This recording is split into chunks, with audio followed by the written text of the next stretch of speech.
tolu. Oi kenda nada, mai ngolevu, aya london, nuna saba saba, sabo tuenda, nano nalewa.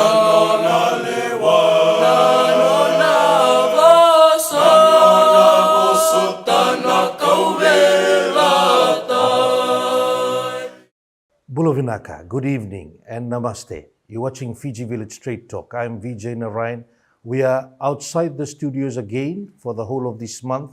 Two special shows that we'll be bringing you, and the focus is on a great program that is now running in its third year, and Inspire Pacific, which is an organization that is making things happen.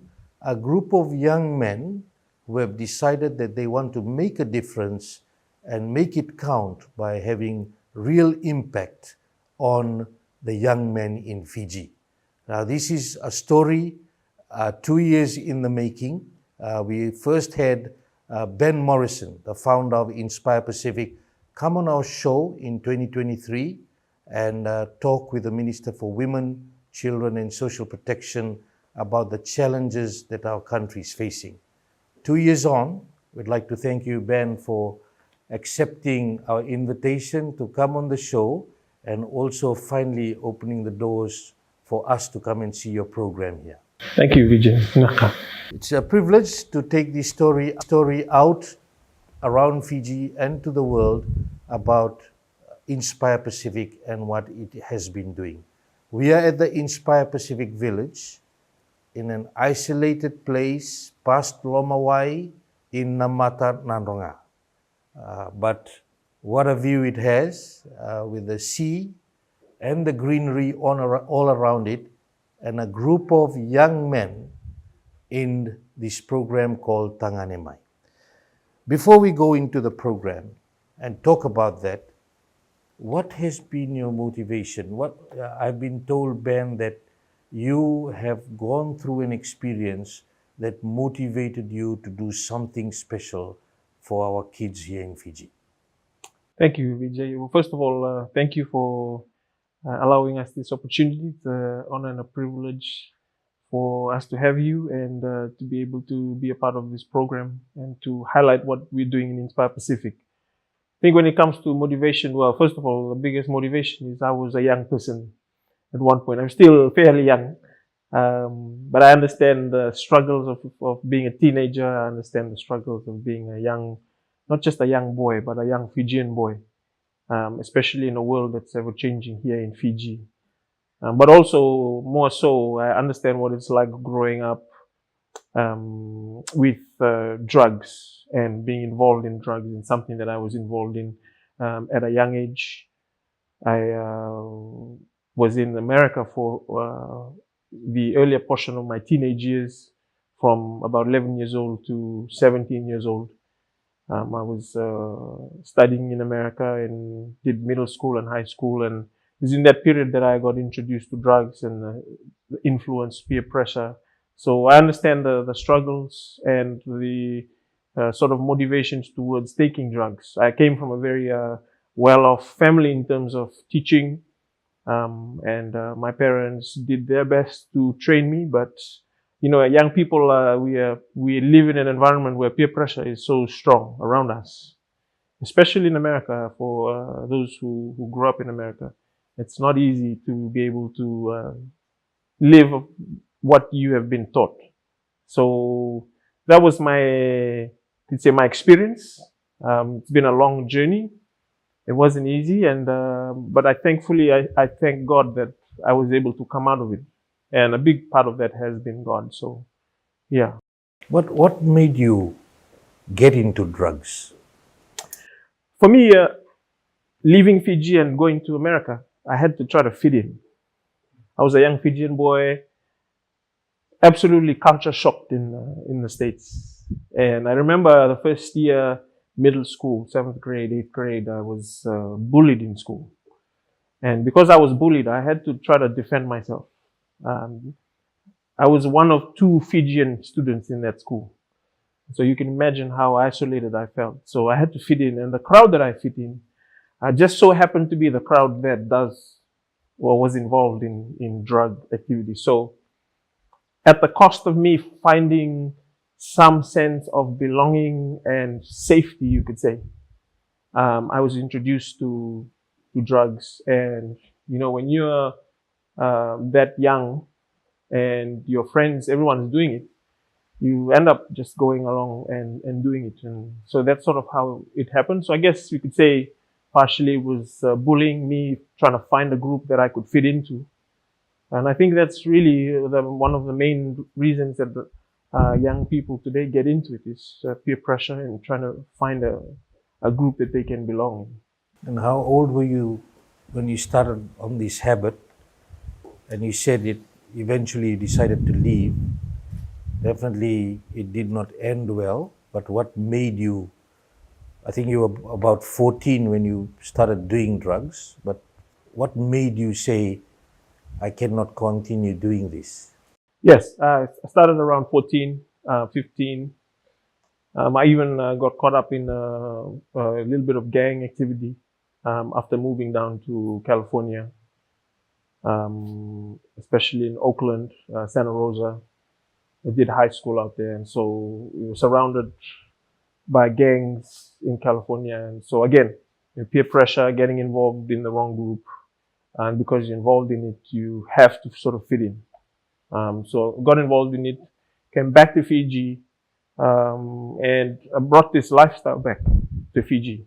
And so for those of my family that knew me, they knew me as this good kid going to America. And they got a shock when they saw the band that came back from America. So just, getting involved, trying it out, realizing that it wasn't something that was good for me. I guess a backstory, when I was in America, I actually got involved to the point where I had actually contemplated and was taking a step to commit suicide. So I had arrived at the place where I thought the drugs had made my mind, I thought I was going crazy. And so one day I was like, I can't do this. I can't live with this kind of what drugs is doing to my mind. So I actually wrote my suicide letter. I said bye to my family, said bye to my friends, left it on the table, and I was contemplating how I was going to do suicide. But then I prayed a prayer. I remember praying a prayer that day, and I was like, Lord, if you're real and if you have some purpose for me, help me or save me. So as I was on my way walking out to commit suicide, something happened. I just snapped out of it. And the moment I snapped out of it, I realized I had to run back, go and take the letter, tear it up. So I think in all of that, I saw God in my life. And this has been a big part of me coming out of drugs. I don't think I could have done it any other way. For me, it has been truly what I believe is God, and that encounters that I've had, and it's been a few over the years, where I believe God's helped me and strengthened me and spoken to me about my purpose and, the path to follow, which is sort of why I'm here today and able to help other young men as well. You have become a blessing to other young men now, Ben, showing that it's not right to just end life. It's to use your life to the fullest for the benefit of yourself and for others as well. And you've started off on a journey to look at the most troubled young men in society and trying to give them hope. How did that come about? After that experience, and there's been multiple experiences, and I know we don't have time to go through my whole story. But I guess I went on a journey of discovering my potential and learning that I don't have to be who my crowd tells me to be. Life did not need to be contained to just what my peers think of me, or me trying to live up to my peers' expectations or trying to fit in. And so I began on a journey of trying to discover myself. Who am I? What is my purpose? And I began to realize that I had a lot of gifts and a lot of abilities. One of it was music. From a very young age, I've been blessed to be involved in music. My mom gave me a keyboard when I was about 5 years old. My parents, by the way, my parents can't play the keyboard if they wanted to save their lives, dependent on it. But they gave me a keyboard, and I just started, messing around with it. Eventually, developed a passion. So over the years, my parents have invested in music lessons for me, and that has been ongoing. And so while I was struggling with drugs, I was grateful that I had something that I could say, oh, this is something that I am actually good at. One of it was music, amongst other things. But I think the more I realized that I was wasting my time with drugs, I had to turn to something that I could actually, that could be beneficial for me. And so I came through university. I did a degree in mathematics and software engineering. The other thing that I was good at was math. So I thought, maybe do a degree in mathematics, even though I wanted to be a pilot. But all these different experiences, me trying out different things that I was good at, I thought I was good at. And then I came to a place where I felt, again, God highlighting to me, you're trying to be the software engineer, because at that time, back in 2008, I was in university, 2007. Software was the thing. So I thought that was the path, because there was money in it and I could develop and be successful in that field. But I realized I wasn't satisfied with being a software engineer. I couldn't see myself being a professor in mathematics. And then somehow I found myself looking back at the music gift that I had. And so it was then that I made the decision that I was going to leave that degree behind and pursue music. And that's why I pursued music. And I was blessed to go to Berklee in Boston, and be part of the school there. And it's like a kid in a candy store getting to learn what you love. I didn't know learning could be that enjoyable. For me, it wasn't learning, it was having fun. And so I realized that, these were things that I was good at. And the more I got into it, the less I wanted to do these other things. And so that's been a journey for me not only getting over the drugs, but actually becoming, who God called me to be, and developing something for myself. And so with that, and I came back to Fiji, I was able to start the creative arts school and get involved in music in different ways and helping different people in the music industry and so forth. Of course, you're part of the Christian City Church with a group of people, dedicated people. You've decided to do this special program for boys and young men. How important is this program from your perspective? Yeah, when we started this program, or at least when I started thinking about this program, it wasn't really about the drugs. And at that point, we didn't really have a drug epidemic. I mean, drugs has always been there, but it wasn't that bad. For me, it was really about helping young Fijians, and not just young Fijians, but young Pacific Islander, hence the name Inspire Pacific, realize their full potential. I didn't realize that as a young Fijian, I could actually go to Berklee and be, in the leading music school, contemporary music school in the world. At that point, I was the first Fijian there. And thankfully, I've had some friends who've been able to go there after that. At a young age, I was doing business in the Philippines, and just different things I was able to do at a young age. And maybe it was because I was exposed to different environment in America and learning and education. But still, I realized I'm just like any other Fijian that's out there. I grew up here in Fiji. And for me to be able to do that meant that there was a lot of potential in me.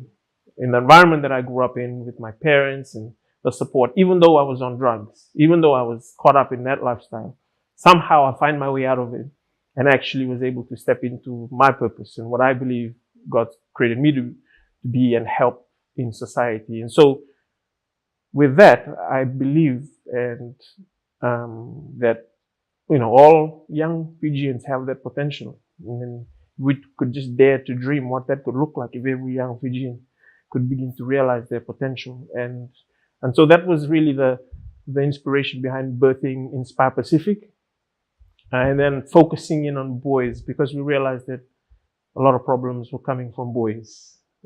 Boys in the juvenile center, boys on the street, they're always on the news. And so, okay, if it's true that we have potential, let's help these boys who are far from discovering their potential be able to do that. And so Inspire Pacific was birthed from that, and then trying to create the environment in which young people, and especially in Tagane, my young men, young boys, can discover their potential. And that's been the journey of discovering what is the environment, the learning environment, the nurturing environment that is needed for young boys, and not just young boys, young Fijian boys, to realize and grow and develop and unlock their full potential. You started off your work from the Juvenile Center, and then now we're sitting here in Namata in Nandonga, where you have a campsite. If you can explain your dream becoming a reality in relation to now picking up boys who need this assistance, and you're calling them at-risk boys, and then bringing them out to camps like this. What is the whole objective of it? Sure.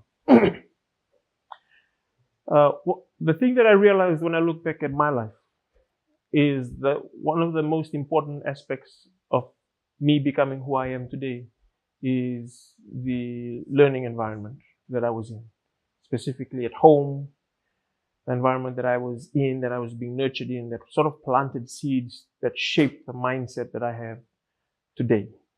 Because of that environment, I found myself being able to make better choices than other men and other boys around me. And I say this because there were other boys that I grew up, my friends. Some are in prison, some are homeless in America.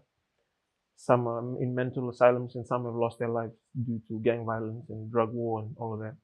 So I made some better choices because of the environment that I was in. So basically, the goal is to learn what the best environment is and create that environment for boys.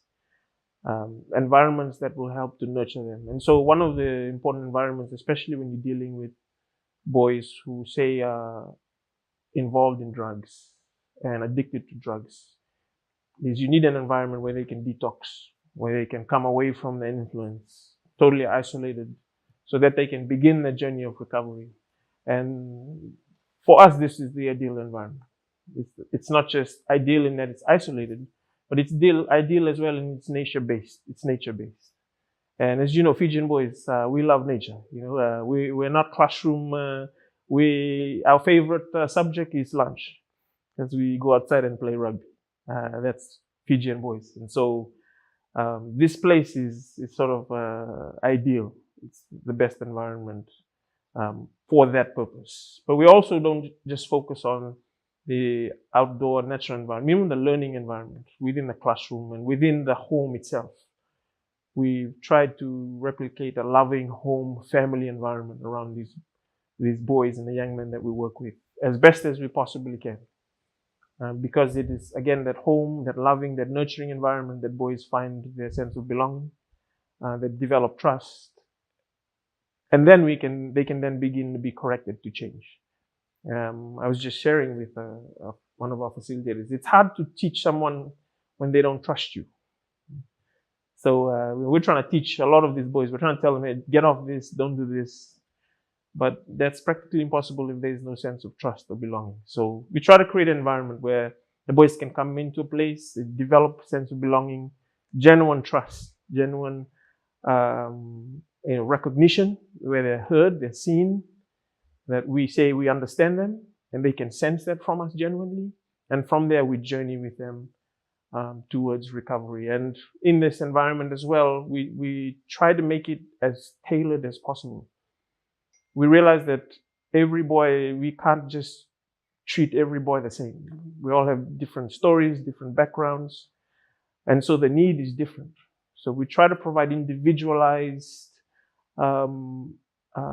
solutions and approaches to the boys' needs, whether it be health needs, whether it be emotional needs, sometimes it's physical needs that we try to help and support them in towards the journey towards rehab. So that's sort of what we're trying to do in this whole facility. And then the idea is that, we can have facilities that can cater for as many young people that do need this. And the reality is this is probably not the place where everybody can come and stay yet, because you can't send everybody to go and stay permanently in a facility like this. But one of the things we would like to see is this is a place where people can recover, they can find themselves, they can be equipped before we send them on their journey to the next phase. And by the time they leave our program, the hope is that they've been equipped and they can then make decisions on their own and then utilize whatever resources they have, whether they're going back to their home, whether they're going to their village, they have land, and they now have tools that they can take back with them to now create their own home environment for themselves and ultimately for their families. Before we go on to the break, you have a very interesting name for it, Tagane Mai. Why did you come up with that name?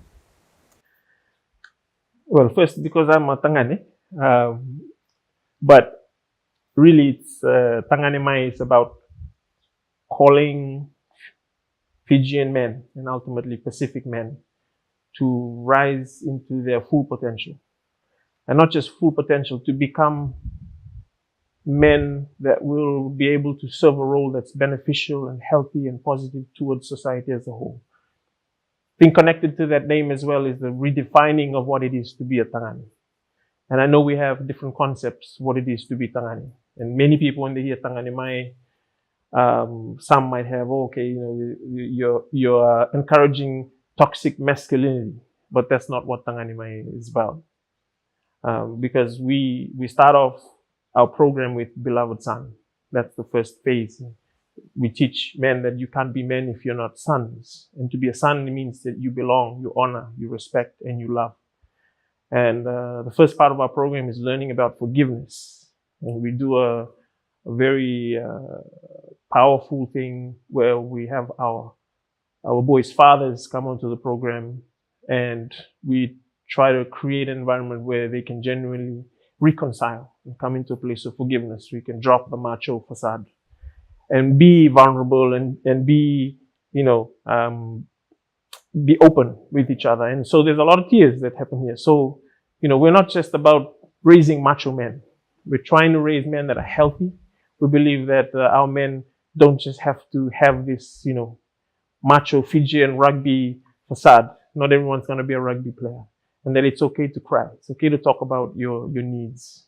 So Tagane Mai is our attempt to redefine what it is to be a man and become men who are healthy and raising their children. And I think for me that journey has been highlighted in my own journey as a husband, as a father, and how I am to my wife, and being not only a husband that leads, but is caring and kind and supportive and there and serving and has a servant heart. And all these things that we know when we look around, we need men to be these things.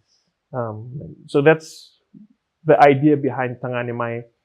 And journeying is a lot of learning involved, but it requires a lot of humility and openness. Yeah. You're watching Fijivillage Straight Talk. I'm Vijay Narayan. We'll be back after this break. About 20 years ago, we had a major drug bust, and you would remember, you would have been part of the operations at Laudala Beach. A lot of people in Fiji did not know what was methamphetamine. And what we are picking up on, people are saying it's readily available. Just the issue in relation to a General Secretary, was that a tactical move that he ejected himself from Parliament? Personally, it's unfortunate. How are you dealing with those police officers who may be allegedly involved in this? No one is above the law. we assure you that we will be having police officers around. As a result of that bad policy, by the end of this month, we would have lost close to about $70 million in government revenue. Bulavinaka, I'm Vijay Narayan. This is Fijivillage Straight Talk. Fijivillage Straight Talk with Vijay Narayan. Watch it live on the Fijivillage Facebook page and YouTube channel.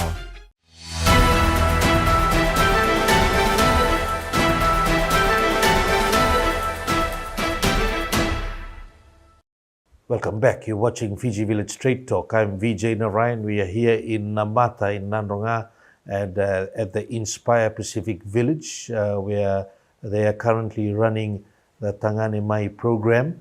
And we are with the founder and executive director, Ben Morrison. And this time, in this segment, we are also joined by Tikiko, 19-year-old Tikiko.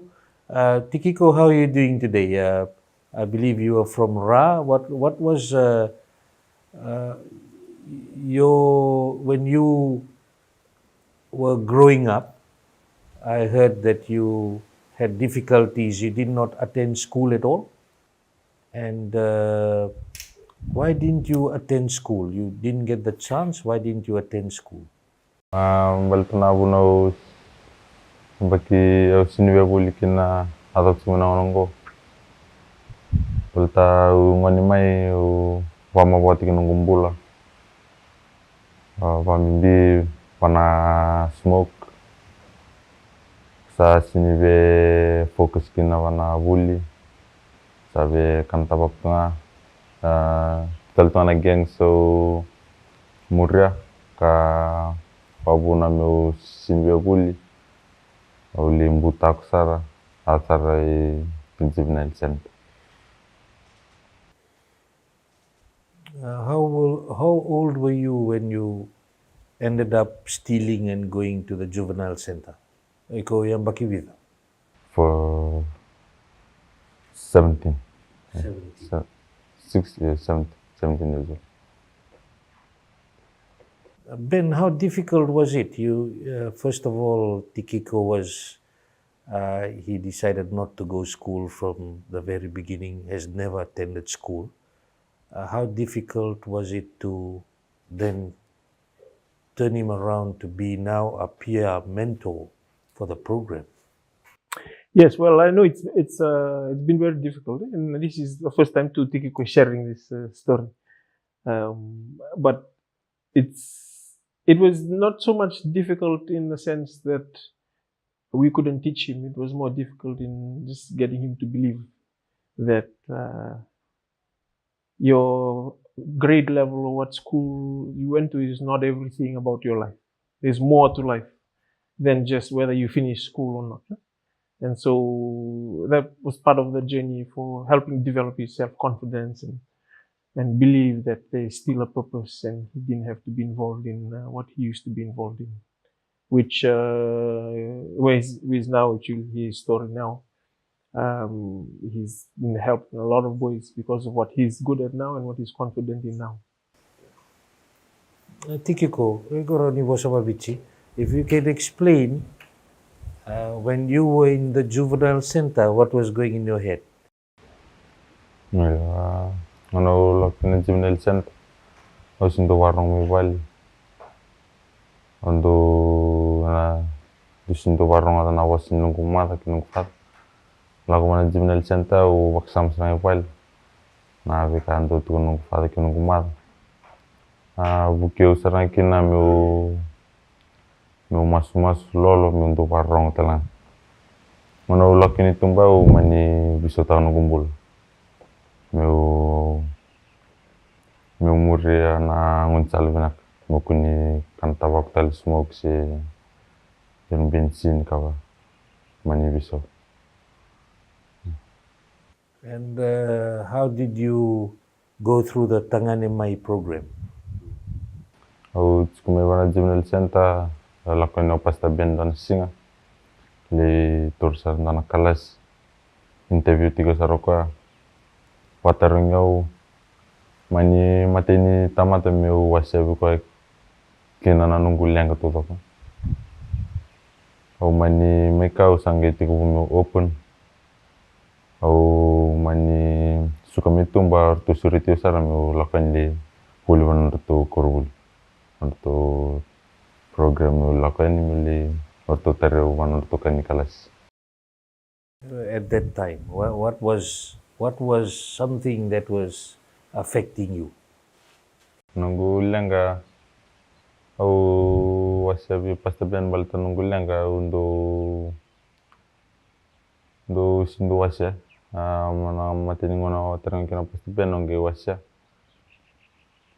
balta undo sebaki nunggu matu ngawat nunggu fada balta naka kau sindu talitak kau vana kator tu sindu badar biau anabunau sindu barong kini pal kau li wasya undo laksar li bimelo ikina vatker nunggu friends meu nanu ma meu mertu walya nanu gulang ang isin kila nyorto kuceu talindo anabonwa dasar. How was the transformation like, Ben? You definitely interviewed him first at the Juvenile Center. Very different compared to where we're sitting here now. What were the circumstances back then for Tikiko?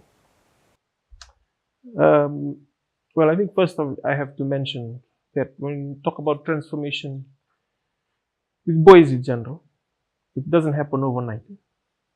And some people think, and maybe people even watching now might think, oh, Tagane, you come in and you go out of these 14 weeks transformed. That wasn't the case. With all the boys. And even some of the boys that have been in the program 3 years ago, still going through things. What we do believe is the power of the seeds that we sow. And so over time, these seeds take root. If the seeds are powerful enough, the truths are powerful enough to inspire them and to remind them and valuable enough that they choose to hang on to it, then it can become something that changes their lives. So we've seen change progressively, gradually, some faster than the other. And for Tikiko, it's been amazing to see how he has progressed. I would say probably faster than some of the other boys. And interestingly enough, maybe it's education that slows down our progress because we come with knowledge already. We're supposed to coming open and empty and willing to learn. And so, the progression over the years has been from where he's always wanting to be in the crowd to now being confident and going on his own, pursuing the things that he wants to do. So, for example, here at camp, he's one of the few boys that wakes up at 3 a.m. in the morning, does his own training without a coach here, without a trainer, because he has a vision that he wants to pursue, which he might answer. We've seen that progress. It's been gradual, but consistent. So in 2023, he came as an at-risk person. And now he's a peer mentor. If you can explain to our viewers and listeners what's the difference and how do they transform to be that? Sure. When we say peer mentors, what we really mean is young people who are willing to help other young people. And we realize through our experience working with young people and working with boys that the greatest influence to young people is young people. While we as facilitators and teachers can do our best to teach and try to encourage and train, young people are the best and the most effective influence to other young people. And that's biologically written into our DNA, that at that age in adolescent years, we listen and follow our peers the most. So we simply have tried to harness what has already been there in terms of our DNA and how God created us to help and aid in helping other young people. So we have seen and we try to look at young people who are willing to help young people. They might not be perfect, but they realize that they have the ability and they have the desire to help other young people. And so that's sort of what peer mentors is really all about. However, on that journey, we still help the peer mentors themselves grow personally. There's still a lot of growth to happen. this sort of came about when I realized in my primary school years, I was given a lot of responsibility, a lot of leadership roles, which at that time, the teachers who gave them to me probably didn't realize how important they were. But I look back now, I'm like, they developed a lot of this sort of thinking of others. I'm not just here for myself. I'm here to lead others. They're watching my example. So we're trying to develop our peer mentor program, is helping young men realize that their choices is not just influencing and affecting themselves, but it's also affecting others. And so for Tikiko and other young boys who are part of our peer mentor program, it's that journey. It's okay. At one stage, I'm trying to grow myself. Now, while I'm growing personally, I'm also seeing how I can help other young men. So it builds character, discipline, kindness, and looking out for one another. Yes. Rather than being on your own or following someone else. Yes. You wake up at 3 in the morning, every morning, and I see you working the boxing bag. What's your dream? If you can tell the people of Fiji, what do you want to achieve? Yo, na nunggu goal nga. Balta anak kalili tsubyo na kilanga tena sona defense, son self defense o kilatu. O nabuno anritskina ba matakalay. Balta meu achieve takatsko meu matte kibis ntanangona. Meu buket lang sona tampangon ntanangona nangona meu sa raucho kina na bukning kitong na boxing. Meu taka bako kwa ana buno anritskina na tolong kalau kwa matakalay bising. Meu terin kina bako kwa yang balta meu ronyo achieve takaron nunggu goal. Meu nunggu meu champion manang ibits mateni nunggu yang meu champion ibits utsa meu ngai ngiteni bana wisai Pacific. Meu gitar tsana box. Meu ronyo rawatso. Big dreams there. 19-year-old Tikiko, his hopes of representing, first of all, Fiji on the world stage. And he's already started off on the journey to be an amateur boxer. And all the best. I believe everybody will be following your progress, Tikiko. And no doubt Ben will be giving us updates on how things are moving. Just if you can, there's a lot of things happening in Fiji. A lot of young boys like you getting affected, some by drugs, some they do not have the support. What's your message for the people watching out there, for the young men, for the boys who may be doing drugs or involved in criminal activities? Nunggu tukunya nga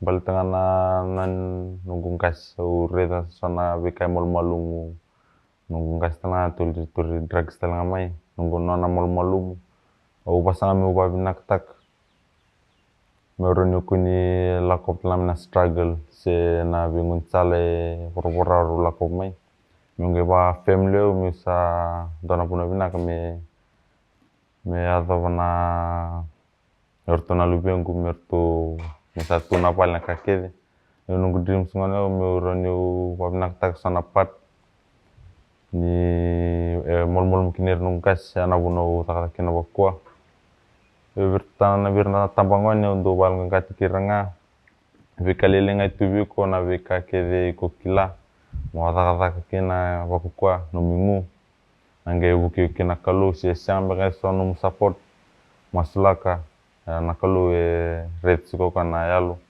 ikila ko indike bokanalo kona nge bakaru tangana num support se na vika iko molmolum kina kona nge buki kabaka nga iko alunjina wana vikalile tikubik yang na libni kawe was. You're watching Fijivillage Straight Talk. I'm VJ Narayan. We'll be back after this break. About 20 years ago, we had a major drug bust, and you would remember, you would have been part of the operations at Laudala Beach. A lot of people in Fiji did not know what was methamphetamine. And what we are picking up on, people are saying it's readily available. Just the issue in relation to your General Secretary, was that a tactical move that he ejected himself from Parliament? Personally, it's unfortunate. How are you dealing with those police officers who may be allegedly involved in this? No one is above the law. We assure you that we will be having police officers around. As a result of that bad policy, by the end of this month, we would have lost close to about $70 million in government revenue. Bula Vinaka, I'm Vijay Narayan. This is Fijivillage Straight Talk. Fijivillage Straight Talk with Vijay Narayan. Watch it live on the Fijivillage Facebook page and YouTube channel.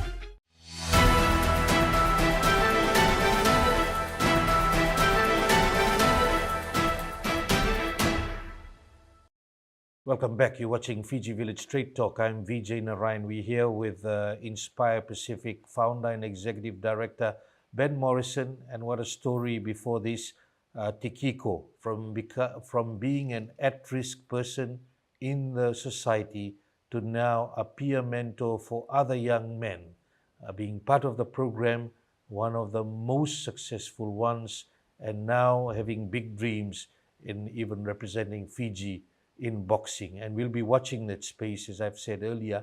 But Ben, these are great stories of the young men who are emerging. And as you said, the holistic man, instead of just being masculine and showing their power through their strength. If you can talk about, you definitely have a program in the young boys, the men, discovering their identities. If you can talk about that to our listeners and viewers, how that works. Sure, thank you, Vijay. Our program is really centered around helping the boys develop their sense of identity. And the reason being is we realize, and this is also, you could say, to a certain extent, scientifically proven in the area of psychology, that a big part of who we are and what we become is really determined by our sense of identity or self-concept. So a lot of behavior problems, or maybe I could say all behavior, stems from self-concept. And so we realize with these boys that when they are manifesting these behavior problems, it's always connected to a negative self-concept. And whether they see themselves as being not worth it, insufficient, incapable, no value, whatever that negative self-concept, it becomes the fuel for these different emotions, negative emotions, and then therefore negative behavior. So our program really is not so much just pointing out behavior, but really helping them believe in a new sense of self-concept. And this new concept, new self-concept, is really what I guess we could agree in society, generally speaking, a positive self-concept. For example, that they are a beloved son, meaning that they are loved and belong in a family. As much as we take for granted that we are children in a family, some young people don't have that concept. It's foreign to them to belong in a family. And so we have to try to create an environment again where they sense or believe that I belong in a family and I'm loved by my family. Whether it's because of abuse in their own families, they've been pushed out, maybe they've lost both parents for whatever reason, they have lost that sense of identity. Our work in our program, which is 7 modules, tries to reaffirm that, recreate that, so that they can develop a sense of belonging. And we found that when that happens, they can then begin to open up, trust, share, and then begin to develop some level of empathy towards themselves, towards life, towards people. So yeah, it's about changing the sense of identity. And from then we move in the sort of a progressive manner of developing, for example, the second identity is a lifelong learner. It's them knowing that they can learn. And even though they dropped out of school, it doesn't stop them from being a learner. Maybe they're not a student in a school anymore, but they're still a learner.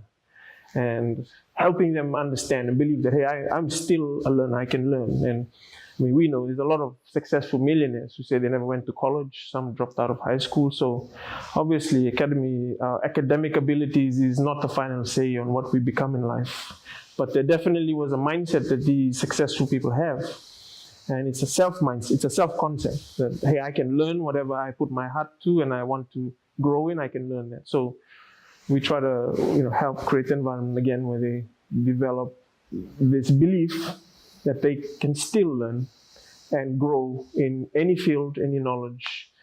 We have one of our boys who was living on the streets, but he's now very passionate about being an aircraft engineer.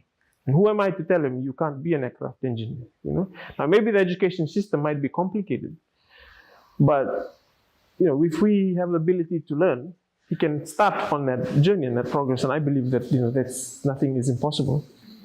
So yeah, we do that, and there are 6 or 5 other identities, from courageous warrior, responsible guardian, spiritual guide, fearless creator, and ultimately servant king. These are all sort of identity concepts that we try to help our boys understand. And all of these concepts, for me, as I put the program together, derive from not just my journey, but studying successful men, not just here, but abroad and throughout history, realizing that every man that was successful had a particular perspective of themselves, and a certain self-concept that they developed over time.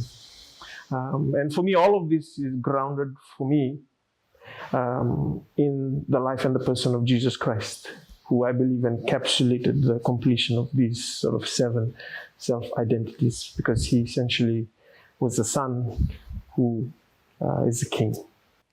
So basically what we're seeing here in a great success, where we have the boys or young men faced with abandonment or rejection or absent fathers, neglect, maybe fathers present but not emotionally present, or some of the kids right from the streets, getting them to come into this place that you cannot lose hope, finding their way, and intertwined in all of these are biblical principles that work. How strong has that become? Because your success has been your first and second year, all the boys have gone back to school, either primary, secondary, or even places like Nandave, etc. Yes. We have been really blessed, and it's been of great joy to us to see the progress of the boys. We can't say that we're perfect, but we can say that we've seen a lot of growth. At the moment, from our last camps, we have a very high reintegration rate, and it's shown us that something that we're doing is working. Not to say again that we have all the answers, but as you mentioned, with the spiritual concepts that are woven into our program, I personally believe, and this is our belief as Inspire Pacific, that really it is the foundation of what we do through our program. And being able to ground our program not just in, you could say, best practices, evidence-based practices through our therapeutic approaches, but also what is culturally relevant and appropriate to our culture, and then also at the foundation of this, having this spiritual grounding to everything that we do. It's really helped us to, what we believe, create a holistic and stable program that can then ultimately create holistic and stable men who are not just academically driven, but are spiritually grounded and relationally mature, or emotionally mature, emotionally stable, to do what men are required to do, which is not just to lead, but to serve and to be responsible. Ben, you are in your 30s and 20s, the group of men that make up this group that is providing this lifeline for these young men, your coordinators, etc., that we will speak to in our next show. Day in, day out, we keep hearing these are the negative things happening in the society. Drugs on the rise, children on the streets, getting involved on the wrong side of the law. We have increased cases of HIV now, one of the highest rates in the world per capita. Hard drugs more readily available, families breaking down. There's a lot of things that are painting a very negative picture of the reality of the situation on the ground, and we cannot shy away from that. From your perspective, do you think those who are looking for solutions are looking in the right direction? Thank you, Vijay. I guess the analogy, if I'm to use one to help understand the way I see the situation that we're in. If a child comes to his parent and complains of a headache, you could say the parent might be inclined to just give him Panadol to stop the headache. And every day the child comes in, every day he will be given a Panadol. But if a child comes in and keeps having a headache and the Panadol is not working, you need to look somewhere else. And maybe if we stop for a moment, we realize that the child is eating ice cream every day because they're eating ice cream that's causing the headache. And it's not the Panadol that's going to help them. It's actually stopping what's going in to the child. So I guess in that same type of analogy, we are seeing a lot of the fruits of the problem. We could say the symptoms of the problem, which is, like you mentioned, drugs and HIV. And we have an approach that perhaps is trying to simply deal with the symptoms of that, or the analogy of just trying to give Panadol as a quick fix solution. I think the question that we really need to be asking is, what is the root of all of this? What is, not so much what is the root of HIV, because we know, that these are certain things that we're exposed to that we cannot stop, just like drugs. Drugs is everywhere around the world. But what are the roots of what is causing our young people to have the inability to control themselves and to make wise decisions in a world that's exposed to all of these problems, you could say, all of these issues. So I think it's asking the right questions. We need to ask the questions of what is the root and try to go back to the root. And when we ask that question, we have found that the root has always taken us back to the home, and it's taken us back to the family. And while it's great that we are trying to, as organizations, as even government, as the education system, we're trying to educate these young people in what they should do, what they shouldn't do, what's right, what's wrong. Really, this is the responsibility that's supposed to be undertaken or taken on primarily at home. It should be the responsibility of parents. And when that breaks down, the responsibilities then now has to be passed on to other, you could say, stakeholders or other